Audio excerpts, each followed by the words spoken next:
Halo semuanya, berjumpa kembali dengan saya Arya Ananda Putri di mata kuliah Teknik Analisis Perencanaan Transportasi. Seperti yang sudah saya sampaikan di kontrak awal perkuliahan, setelah UTS kita akan membahas langkah ketiga dan keempat dari 4 tahapan metode 4-step model. Sebelum UTS saya sudah menjelaskan langkah pertama, yaitu tentang bangkitan dan tarikan perjalanan, serta langkah kedua, yaitu distribusi perjalanan, di mana outputnya kalian bisa menganalisis data asal tujuan perjalanan yang telah kalian peroleh dari survei home interview pada semester sebelumnya, hingga bisa kalian interpretasikan sebagai pola perjalanan saat ini dan di masa mendatang.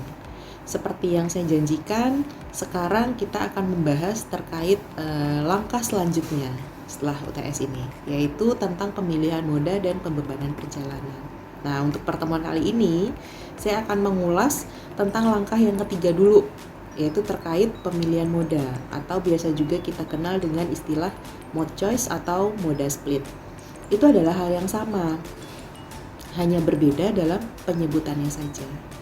Output pada pertemuan kali ini, saya harap kalian bisa merancang desain kuesioner survei pemilihan moda yang akan kalian gunakan pada tahapan pengumpulan data berupa survei lapangan dan tahapan analisis di pertemuan selanjutnya.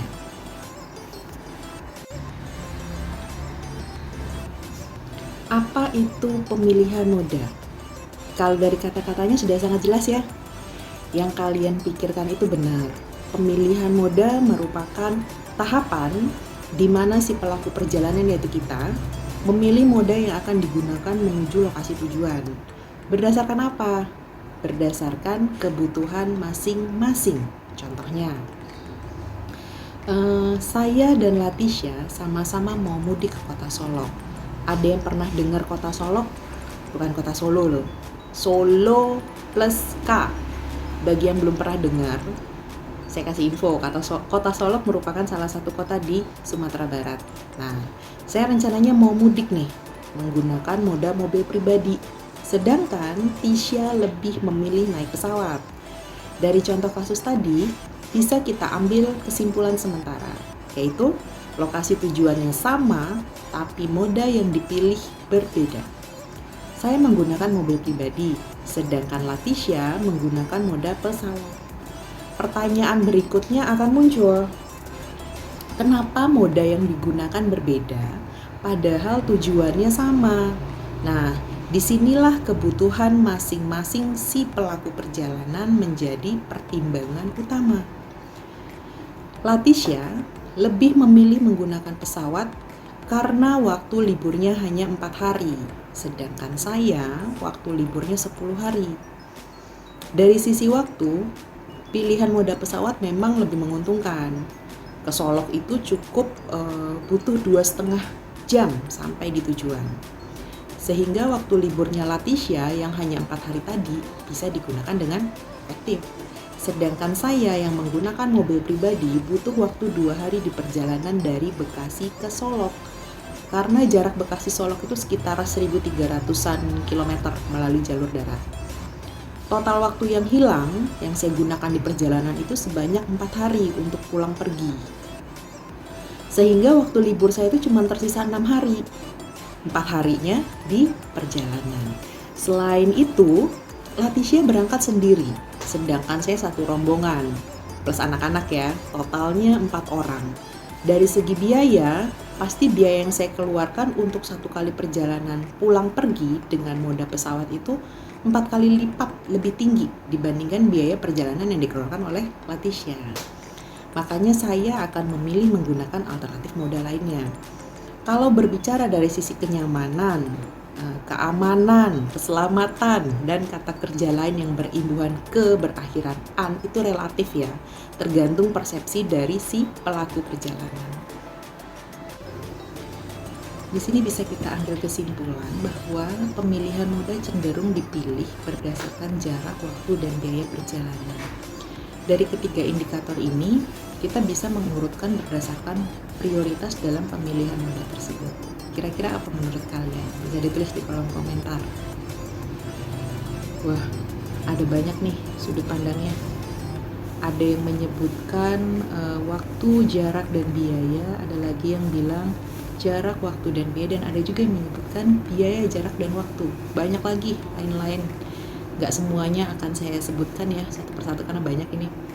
Pasti ada alasan dalam mengurutkan indikator tersebut sesuai prioritas. Coba saya tanya, jaraknya dekat, apakah waktunya lebih cepat sampai di tujuan? Bisa iya, bisa tidak.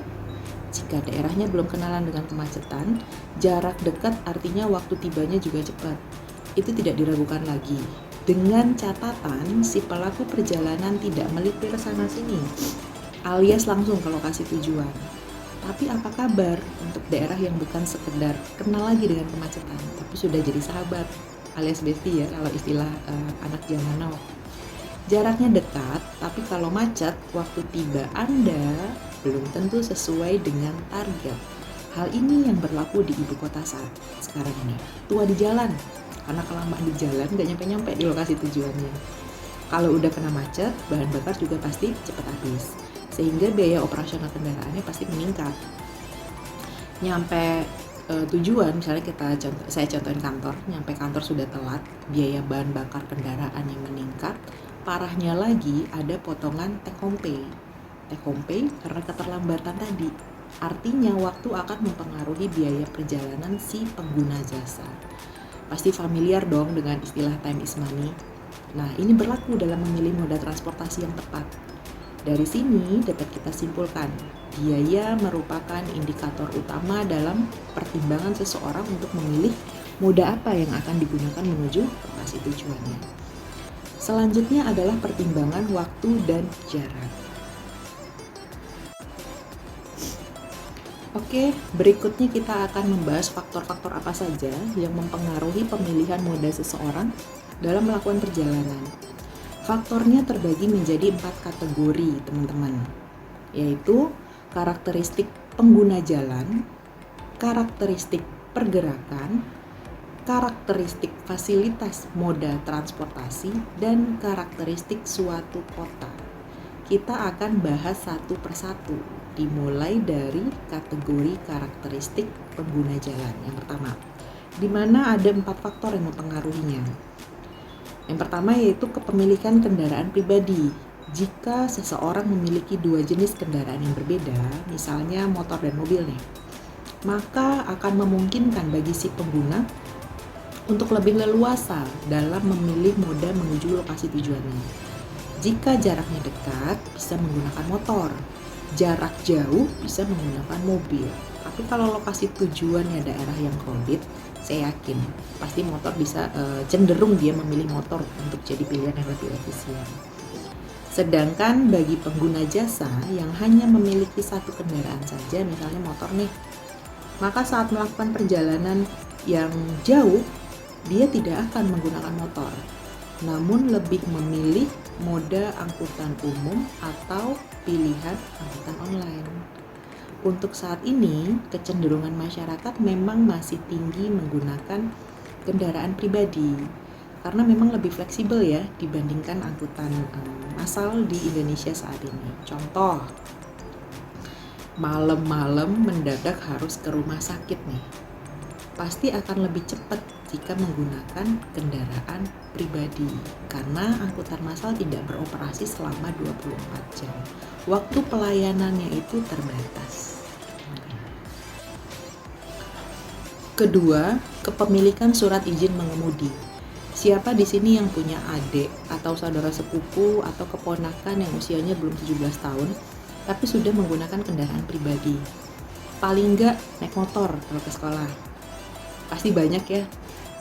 Fenomenanya sudah gak asing lagi di masyarakat kita sekarang. Syarat menggunakan kendaraan itu harus memiliki surat izin mengemudi atau SIM. Sedangkan surat izin mengemudi ini baru bisa diproses jika calon pengendara berusia minimal 17 tahun. Artinya, adik-adik kita yang berusia kurang dari 17 tahun itu nggak boleh menggunakan kendaraan pribadi ke sekolah. Tapi kenyataannya nggak kayak gitu. Yang lebih ironisnya nih, banyak orang tua yang merasa bangga jika anak mereka yang belum genap 17 tahun itu bisa menggunakan motor. Miris sekali. Pertanyaan saya cuma satu. Apakah kebanggaan kita itu akan tetap ada jika terjadi hal yang tidak diinginkan terhadap orang yang disayangi saat berkendara di jalan raya ya kasusnya? Baik, kita lanjutkan pembahasannya. Bagi si pengguna kendaraan yang tidak memiliki surat izin mengemudi, tapi tetap kekeh menggunakan kendaraan bermotor, maka mereka akan cenderung melewati jalan yang rutenya aman, dalam tanda kutip, alias tidak ada pengawasan dari petugas lalu lintas. Lain perkara jika seluruh ruas jalan terdapat pengawasan petugas. Pasti mereka yang tidak memiliki surat izin mengemudi akan beralih menggunakan moda transportasi yang lain, bisa saja angkutan online, angkutan massal, atau antar jemput. Faktor ketiga yaitu struktur rumah tangga. Nah, di sini jumlah anggota keluarga akan sangat mempengaruhi jumlah kendaraan yang dimiliki di keluarga tersebut. Hal ini terjadi karena lokasi aktivitas anggota keluarga yang berbeda-beda. Lalu masih minimnya pelayanan angkutan massal. Ditambah lagi nih, banyak banget ya kemudahan untuk memperoleh kendaraan pribadi. Fenomena yang sering kita lihat itu adalah DP 500.000 sudah bisa memiliki motor. Benar atau enggak? Buktinya bisa kita lihat ya, kondisi lalu lintas di Indonesia memang didominasi oleh moda sepeda motor. Artinya masyarakat cenderung lebih memilih menggunakan moda sepeda motor dalam melakukan aktivitas mereka. Faktor keempat yaitu pendapatan. Ini pasti sangat relate ya dengan pemilihan moda. Saya beri contoh dengan fenomena unik zaman now. Banyak orang yang mengaku sultan. Para sultan ini diakui memang memiliki pendapatan yang fantastis. Jadi nggak heran kalau hobinya agak sedikit unik dan tidak semua orang bisa mencoba hobi yang serupa dengan mereka. Ada yang bisa menebak hobi mereka yang saya maksud itu apa? Ya, betul. Koleksi kendaraan mewah. Bahkan ada yang sampai memiliki moda jet pribadi. Para sultan ini kalau mau melakukan perjalanan bisa bebas memilih ingin menggunakan moda yang mana. Tidak perlu banyak pertimbangan seperti saya yang cuman mau mudik sekali setahun tapi mikirnya berkali-kali mau naik apa ya kita ntar gitu. Kita lanjut ya. Kita bahas terkait kategori kedua yaitu karakteristik pergerakan. Faktor yang mempengaruhinya itu ada 3. Pertama, tujuannya kemana. Tujuan akan relate dengan jarak dan waktu. Kalau tujuannya ke Indomaret yang jaraknya kurang lebih 30 meter dari rumah, apakah kamu akan naik mobil ke sana? Silakan dijawab sendiri ya. Kedua, waktu terjadinya pergerakan. Bisa pagi hari, siang hari, malam hari, weekday, weekend, atau lebih spesifik berdasarkan jamnya. Contohnya, saya untuk kondisi hari kerja, dulu saya adalah angker alias anak kereta. Setiap hari moda pilihan utama saya adalah komuter lain menuju kantor. Kenapa saya lebih memilih moda tersebut? Karena lokasi kantor saya yang cukup jauh dan berada pada area yang didominasi kemacetan. Maka pilihan menggunakan moda jalan rel, si komuter lain tadi, itu sangat menarik. Waktu itu waktu tibanya itu lebih cepat 2 kali lipat, terus biayanya juga lebih murah 2 kali lipat. Terus lokasi kantor saya memang dilewati moda komuter ini. Dari sisi kenyamanan saya bisa memberi nilai minus karena memang sangat penuh ya kalau di KRL. Ruang gerak kita terbatas dan suhu dalam kendaraan itu memang kurang mendukung, panas. Sedangkan saat ini saya sudah pindah lokasi kantor. Moda yang lebih sering saya gunakan yaitu kendaraan pribadi. Karena jaraknya cukup dekat dari rumah. Terus untuk menuju kantor itu memang banyak rute angkutan umum, tapi terlalu banyak perpindahan modanya. Perpindahan moda angkutan umum tadi menuju lokasi kantor saya yang sekarang. Waktu perpindahan moda ini juga mempengaruhi total waktu perjalanan saya dari rumah menuju kantor, sehingga keputusan moda yang saya pilih jatuh ke kendaraan pribadi. Dengan konsekuensi apa? Biaya yang saya keluarkan itu lebih tinggi 2 kali lipat. Untuk kategori karakteristik fasilitas moda transportasi, ini kasusnya sama dengan konsep dasar indikator pemilihan moda yang sudah saya jelaskan ya di awal video ini. Selanjutnya akan saya ulas tentang faktor yang mempengaruhi pemilihan moda berdasarkan kategori kota, yaitu jarak dari pusat kota dan kepadatan penduduk. Pilihan moda yang menuju ke pusat kota tentunya lebih bervariatif. Seluruh angkutan massal pasti akan melewati pusat kota atau dikenal dengan CBD, Central Business District, di mana kegiatan yang paling dominan itu berlangsung di area ini. Selain moda angkutan umum atau angkutan massal, masyarakat juga bisa menggunakan kendaraan pribadi atau angkutan online dengan rute yang lebih fleksibel. Contohnya, saya nih sebagai warga Bekasi kalau mau ke Blok M, sekarang bisa memilih menggunakan mobil pribadi, motor, komuter lain, bus, grabcar, gokar, busway, MRT, bahkan LRT yang sebentar lagi akan launching. Silahkan dipilih mau naik apa. Berikutnya kita lanjut dalam model tahapan analisis pemilihan moda. Pada dasarnya masih tetap menggunakan metode 4-step model. Hanya ada beberapa model yang bisa dilakukan secara bersamaan atau posisinya dirubah, posisi tahapan analisisnya. Model pertama, analisis bangkitan dan tarikan perjalanan sudah berdasarkan matriks pemilihan moda. Baru dilakukan distribusi perjalanan dari dan ke setiap lokasi. Terakhir baru dilakukan tahapan pembebanan perjalanan. Rute mana sih yang paling banyak dilewati oleh masyarakat wilayah studi? Model kedua, analisis pemilihan moda dilakukan setelah diperoleh analisis bangkitan dan tarikan perjalanan dengan asumsi setiap moda memiliki peluang yang sama digunakan oleh pengguna jasa. Yang selanjutnya akan didistribusikan berdasarkan asal tujuan perjalanan masyarakat. Lalu dilanjutkan dengan analisis pemilihan rutenya. Model yang ketiga, setelah dilakukan analisis bangkitan dan tarikan perjalanan, matriks distribusi perjalanan dianalisis nih berdasarkan pemilihan moda masyarakat. Lalu dilanjutkan dengan pemilihan rute perjalanannya. Pada model ini, peramalan distribusi perjalanan massa mendatang wajib menggunakan metode gravity. Nah, untuk model yang terakhir yaitu tahapan basic dari 4-step model itu sendiri, di mana analisa pertama yang dilakukan yaitu perhitungan bangkitan dan tarikan perjalanan. Dilanjutkan sebaran perjalanan berdasarkan asal tujuan pergerakan masyarakatnya. Lalu ada analisis pemilihan moda yang digunakan dan pembebanan setiap rute yang ada.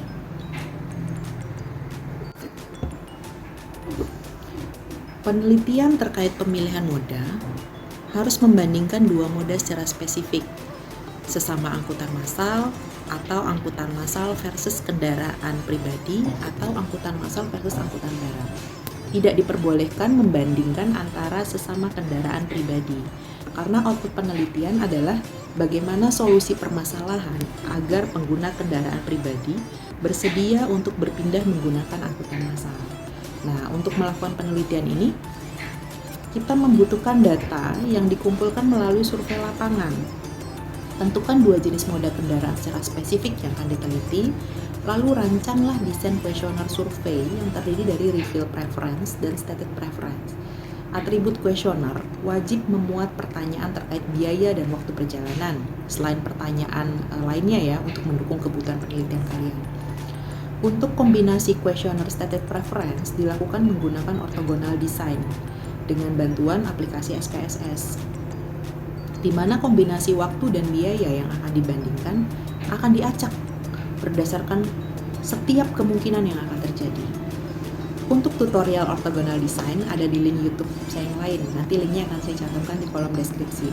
Silakan dipelajari dan dicoba saat membuat rancangan desain kuesioner untuk kebutuhan survei pada mata kuliah ini. Tadi sudah sedikit saya singgung tentang jenis kuesioner survei pemilihan moda, ada dua ya, yaitu reveal preference dan stated preference. Apa beda kedua kuesioner tersebut, Bu? Apakah kami harus membuat keduanya? Apakah saat survei penggunaannya berbeda? Nah, kita bahas satu persatu. Reveal preference merupakan seluruh pertanyaan kuesioner yang berkaitan dengan kondisi saat ini pada target responden kita. Usianya berapa, lokasi tempat tinggalnya di area mana, tipe gendernya apa, latar belakang pendidikannya apa, tujuan perjalanannya kemana, dan pertanyaan lainnya yang kalian butuhkan dalam penelitian ini. Yang paling penting adalah kalian wajib mencantumkan pertanyaan terkait moda apa yang digunakan saat ini. Berapa biaya untuk satu kali perjalanan dan berapa waktu perjalanan yang dibutuhkan dari berangkat hingga tiba di lokasi tujuan. Terkait waktu perjalanan, jika bisa diperoleh detail seperti waktu untuk mengakses kendaraan, waktu menunggu kendaraan, dan lain-lain, akan semakin mempertajam kedalaman analisis kalian nantinya. Sedangkan stated preference yaitu pertanyaan yang diajukan kepada responden terhadap moda pembanding yang akan kita tawarkan. Atributnya masih sama, biaya dan waktu tempuh, yang dibuat menjadi beberapa kombinasi antara dua moda yang diteliti tadi dengan menggunakan teknik orthogonal design. Saya berikan contoh kasusnya. Di kota A, hanya ada satu sarana angkutan massal yang beroperasi, yaitu BRT, dengan dua pilihan rute yang berbeda namun memiliki tarif yang sama, sama-sama Rp5.000. Untuk questionnaire reveal preference, kita akan mengetahui masyarakat di kota A cenderung menggunakan moda apa. Misalnya, berdasarkan gambar di layar ya, diketahui untuk kondisi saat ini, 85% masyarakat dalam melakukan kegiatan harian itu cenderung menggunakan mobil pribadi dengan rata-rata biaya pengeluaran transportasi sekitar Rp50.000 per hari dan rata-rata waktu tempuh menuju lokasi tujuan kurang lebih 45 menit. Alasan pemilihan moda didominasi menunjukkan mobil pribadi karena lebih fleksibel dalam pergerakan dibandingkan BRT yang rutenya terbatas, hanya ada 2 koridor. Saat ini, kota A itu sedang dalam proses pengembangan sarana angkutan massal yang baru, yaitu MRT, yang memiliki 5 pilihan rute dengan rencana waktu tempuh 2 kali lipat lebih cepat daripada BRT, dan namun biaya perjalanannya juga 2 kali lipat lebih tinggi dari BRT. Nah, MRT akan kita tawarkan sebagai moda baru untuk melihat persentase kesediaan beralih moda masyarakat dari mobil pribadi ke MRT.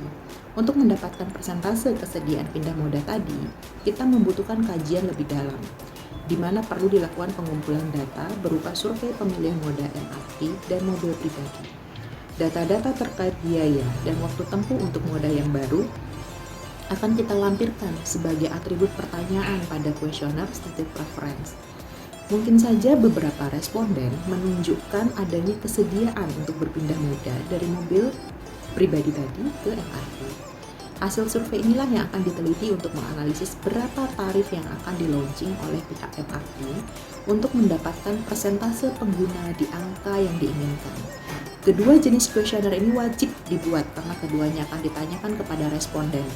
Pertanyaan stated preference dilemparkan kepada responden setelah surveyor menyelesaikan pertanyaan pada kuesioner reveal preference. Berapa jumlah sampel responden yang dibutuhkan? Bebas, tergantung surveyor menggunakan perhitungan sampel berdasarkan metode apa.